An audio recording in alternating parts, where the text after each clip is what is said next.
Headed to Andrew Gibson's. Yes, I'm excited. Pick up the Saab heads. Our hot rod, it's this one, right? Our hot rod heads. Yep. Looking forward to it. Bang.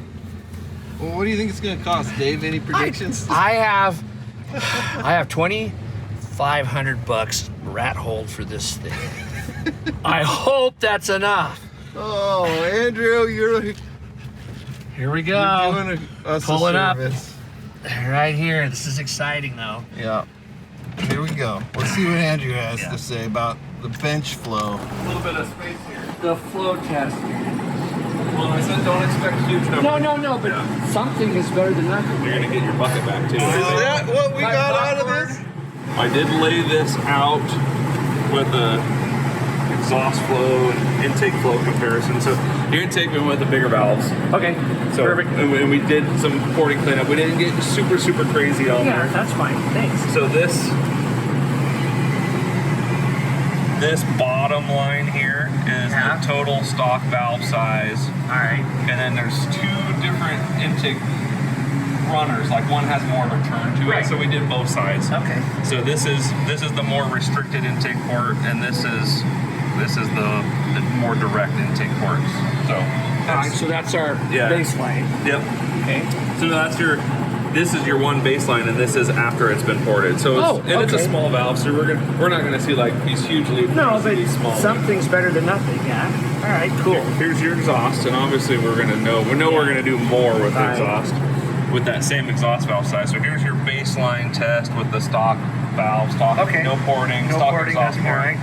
And here is your test with the trumpet exhaust Okay. flange on it. All right. Cool. You know, and a lot of it is due to the porting because that you still have to go through that. Right. small size. There's only so much. But there's so much pinching on. right where the valve stems come out. Yeah. You know, the welding and the flange transition is really rough, and there's low spots. So Yeah. it's not What going can to you look do? like a Yeah. professionally CNC ported. So we opened it up quite a bit. So Okay. there's. That does look a lot. Yeah. So let me just grab your other stock head and show you what that right. one looks like. How comparatively pinched that one is. Oh yeah. Now you can actually get the finger in there Yeah. too. All right.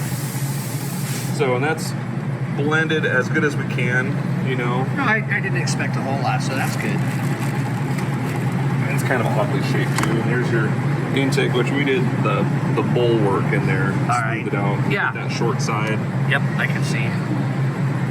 Well, and intake, it's probably more important to be smooth than the exhaust anyway, right? You're having a So we got vacuum go vacuum through. versus pressure. I always Correct. figured pressure would be easier, Yeah. right? Yeah. So with this chart here, this actually lays it out in numbers instead of just a picture.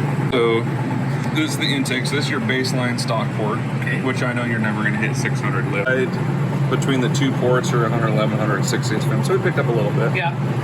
Your exhaust at 450 lift stock was 96.